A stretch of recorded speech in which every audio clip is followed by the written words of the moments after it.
Hoy por hoy, Ser Andújar.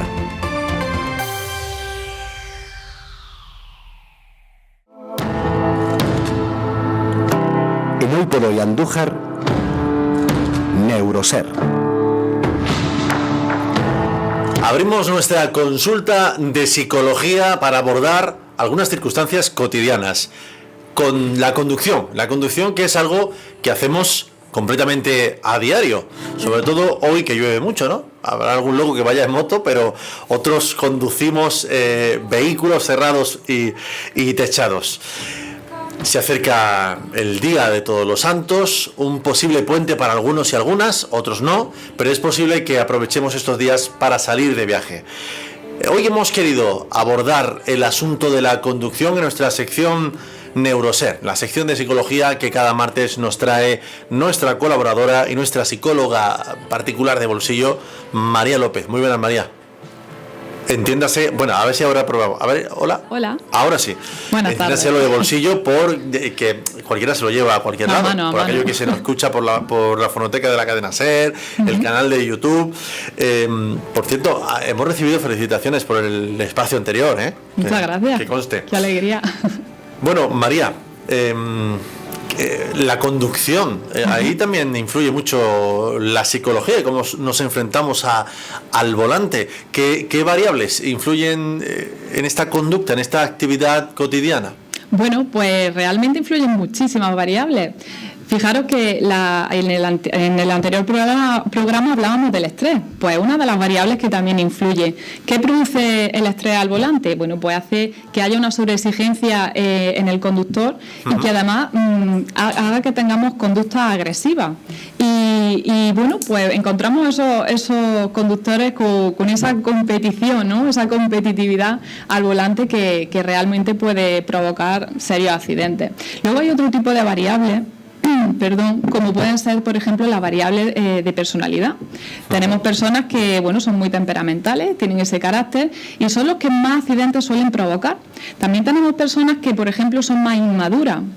Esa inmadurez al volante produce conductas de riesgo y son los más accidentados. Además, también encontramos otras variables como, por ejemplo, las emocionales. Las emocionales están en todo, ¿no?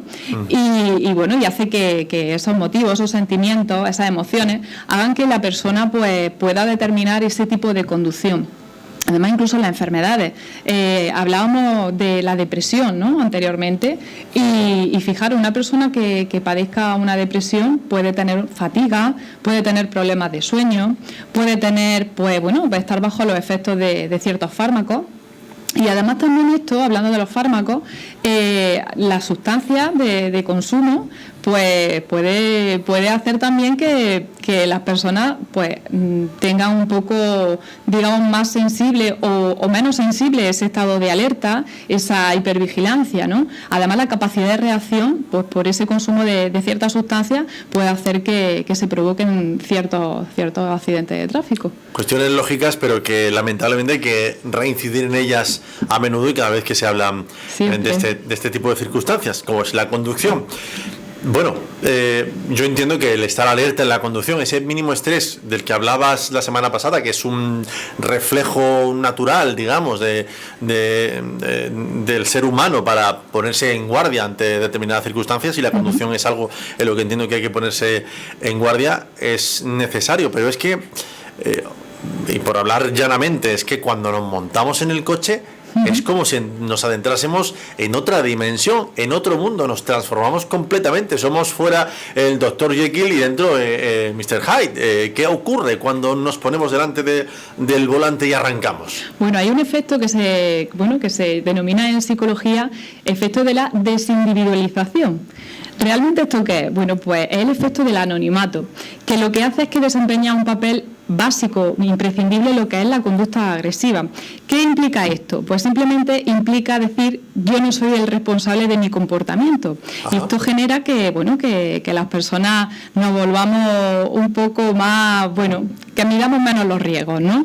Y realmente se produce un cambio importante en la persona. Es decir, podemos encontrar personas muy prudentes fuera de un coche y de repente se montan en el coche y bueno, vemos que se vuelven mucho más agresivas, comienzan a generar ciertas conductas de respuesta a otros conductores, de quejarse, de insultar, de ser imprudentes, y realmente es un cambio, ¿no? Se produce como un choque de decir, son personas diferentes, pues no, es la misma persona. Todo esto tiene un porqué. ¿Es porque nos sentimos protegidos por el entorno del vehículo? Efectivamente. ¿O por qué? Realmente hay un estudio, que voy a hablar un poquito de él, que se realizó, estamos hablando de la época hippie, ¿no? En 1971, uh-huh. Y fue en la Universidad de Stanford. El experimento se habla de la prisión de Stanford. Realmente no era una prisión, era la misma universidad, donde en su sótano uno de la persona que inició este experimento, que era el doctor Zimbardo, lo que hizo es que quería demostrar que no existe realmente personas buenas o malas, sino que es el poder de la situación el que determina eso, ¿no? Entonces cogió un grupo de estudiantes, todos eran estudiantes, y a todos les pasó una serie de test y le hizo una prueba de evaluación de la personalidad, donde todos eran normales, es decir, nadie destacaba por ninguna conducta agresiva ni ninguna respuesta que dijésemos que se sabía que iba a tener ese tipo de comportamiento. ¿Qué es lo que ocurrió? Pues que realmente él se preguntaba si realmente existían personas buenas o malas. Realmente la situación se diseñó de forma que a un grupo les tocó ser los guardianes o los guardias, y en otro grupo fueron los prisioneros. El experimento realmente estaba diseñado para que durase, pues creo que era unas 2 semanas.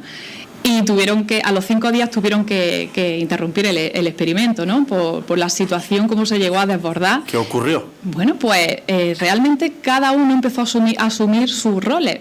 El experimento, cuando comenzó, imaginaos que desde primera hora ya a esas personas que le había tocado ser los prisioneros, sus propios compañeros de universidad, que eran los guardias, iban a recogerlos a sus casas para el experimento en coche de policía. O sea, ya los arrestaban en su casa.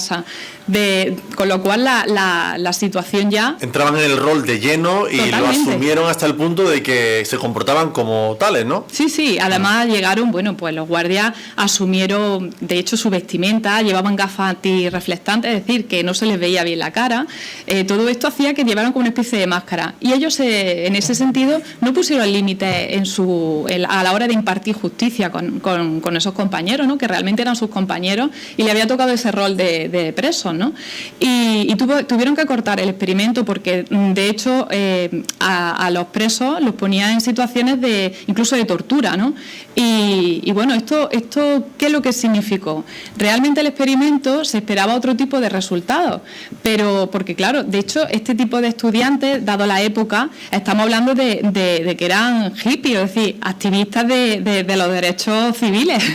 Así que imagínate cómo pudo ya llegar la situación, ¿no? Para que este hombre, además, él iba cambiando también, se estaba convirtiendo también en una persona cruel, ¿no? Con esta situación. ¿Qué hacemos? Tenemos que esforzarnos un poco más y ser más conscientes de nosotros mismos y no acogernos a estos entornos, ¿no? Uh-huh. Nos gusta acabar siempre con una frase. ¿Ves qué es lo que nos ha traído hoy? Bueno, pues una frase de este señor, del doctor Zimbardo, que decía que cada uno de nosotros tenemos 3 posibilidades: ser pasivo y no hacer nada, ser malvado o convertirnos en un héroe. Pues seamos héroes. María López, gracias. Gracias a vosotros. Feliz puente. Igualmente.